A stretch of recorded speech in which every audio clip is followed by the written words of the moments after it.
नमस्कार किसान साथियों, आज फिर से हाजिर हूँ एक नई वीडियो के साथ, जिसका विषय रहेगा आज का गन्ने की फसल के अंदर फेरस और जिंक की कमी के लक्षण। जी हाँ, तो चलिए शुरू करते हैं। देखिए साथियों, मैंने इससे पहले भी वीडियो में बताया है और आज मैं फिर आपको बता रहा हूँ कि अपनी गन्ने की खेती के डॉक्टर आप स्वयं बनिए। गन्ने की फसल के अंदर उसकी बीमारी, रोग के लक्षण पहचानना और किस पोषक तत्व की कमी है उसको पहचानना खुद सीखिए। होता क्या है, ज्यादातर किसान भाई कभी कभी क्या होता है कि गन्ने के फसल में पत्ती पीला पड़ना शुरू होगी और वो मार्केट में, बाजार में चले गए और मार्केट में जाने के बाद क्या होता है, वो दुकानदार के पास गए तो वे जिस एक पोषक तत्व की कमी है उसके साथ साथ और भी अन्य पोषक तत्व के प्रोडक्ट उनको उपलब्ध करा देते हैं, तो उसको ला करके खेत में जो है अपने इस्तेमाल करता है। तो उसमें होता क्या है, एक तो जेब खर्च बढ़ा सबसे पहली बात तो, और जिस एक पोषक तत्व की कमी है उसके साथ साथ दूसरा अगर किसी पोषक तत्व का हम प्रयोग कर रहे हैं और उसकी खेत के अंदर कमी नहीं है, फसल के अंदर कमी नहीं है और हम उसको डाल रहे हैं, तो होता क्या है कि उसकी अधिकता से किसी दूसरे पोषक तत्व की कमी जो है फसल के अंदर आ जाती है और बिना वजह की परेशानी का सामना करना पड़ता है और खर्च तो बढ़ता ही है। तो मेरा कहने का मतलब यह है कि हम लोग कम खर्च में अच्छी पैदावार लेने के लिए क्या करें, उसके लिए जो है हमें अपनी खेती का डॉक्टर स्वयं बनना पड़ेगा। तो चलिए दोस्तों शुरू करते हैं। देखिए सबसे पहली बात तो मैं बता रहा हूं कि गन्ने की बुआई करते समय खेत की तैयारी जब किसान भाई करता है तो उसी समय जिंक और फेरस का खेत में प्रयोग करना चाहिए। जिंक 10 किलो प्रति एकड़ के हिसाब से और फेरस का प्रयोग जो है 30 किलोग्राम प्रति एकड़ के हिसाब से खेत की तैयारी करते समय हमें जो है डालना होगा। उससे आगे चल करके फसल के अंदर जिंक और फेरस की कमी फसल पर दिखाई नहीं देगी। अब बात करते हैं कि जिंक और फेरस की कमी के लक्षण। तो सबसे पहले मैं जिंक की कमी के लक्षण आपको बता रहा हूं कि जैसे कि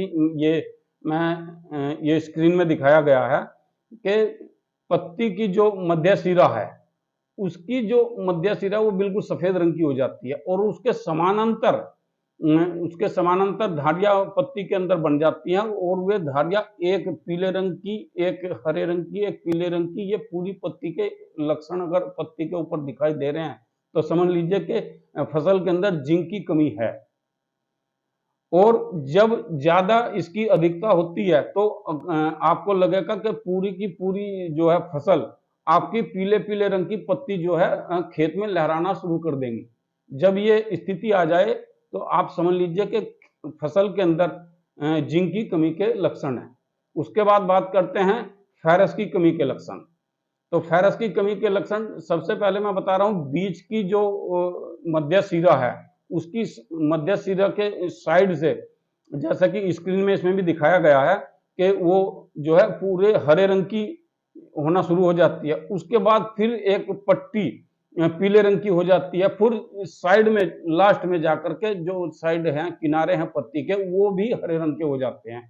उस स्थिति में अगर पत्ती दिखाई दे रही है फसल के अंदर तो आप समझ लीजिए कि फेरस की कमी फसल के अंदर आ गई है। और इसकी ज्यादा अधिकता में क्या होता है कि पत्ती पीली होकर के और लाल लाल रंग के धब्बे पत्ती के ऊपर पाए जाते हैं। तो ये फेरस की कमी के लक्षण फसल के ऊपर आपको देखने को मिलेंगे, तो समझ लीजिए कि फेरस की कमी है।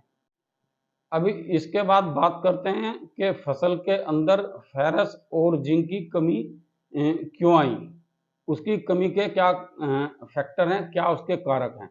तो सबसे पहली बात तो साथियों देखिए, मिट्टी का जो पीएच मान है 6.5 और 7 के बीच में सामान्य रहना चाहिए। अगर मिट्टी का जो पीएच मान है कहीं 8, 8.5 अगर पहुंच गया तो मिट्टी आपकी अक्षारीय होगी, और मिट्टी जब अक्षारीय हो जाती है तो जमीन के अंदर, मिट्टी के अंदर जो जिंक और फेरस पड़ा रहता है वो पौधों को मिलना बंद हो जाता है। तो जब पौधों को मिलना बंद हो जाता है तो पौधों के अंदर जो है, फसल के अंदर जो है जिंक और फेरस की कमी आ जाती है।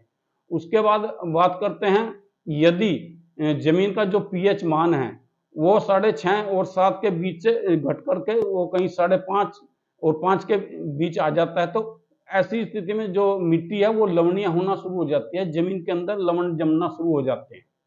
उसमें क्या होता है कि ये कैल्शियम कार्बोनेट की जो मात्रा है वो बढ़ जाती है, और जब कैल्शियम कार्बोनेट की मात्रा बढ़ जाती है तो जमीन के अंदर लवण जमना शुरू हो जाते हैं, जमीन लवणीय हो जाती है। तो ऐसी स्थिति में जो है गन्ने की फसल में टिलर निकलना जो है बंद हो जाते हैं, और जमीन आपकी कलर हो जाती है। तो ऐसी स्थिति में भी फसल के ऊपर आपको जिंक और फेरस की कमी के लक्षण देखने को मिलेंगे। और इसके बाद बात करते हैं तीसरे नंबर पे, जहां पर हमारा सोर्स ऑफ इरिगेशन यानी सिंचाई का जो सोर्स है, सिंचाई का जो साधन है, वहां पर अगर फसल को हमें जो है हमारी खारा पानी मिल रहा है, तो खारा पानी मिलने की वजह से भी फसल के अंदर जिंक और फेरस की कमी के लक्षण आपको देखने को मिलेंगे। तो ये तो बात हुई आपकी जमीन फसल के अंदर फेरस और जिंक की कमी किस कारण से आई। अब इसके बाद बात करते हैं इसकी पूर्ति कैसे की जाए। देखिए साथियों, दोनों पोषक तत्वों की पूर्ति एक ही साथ करना है।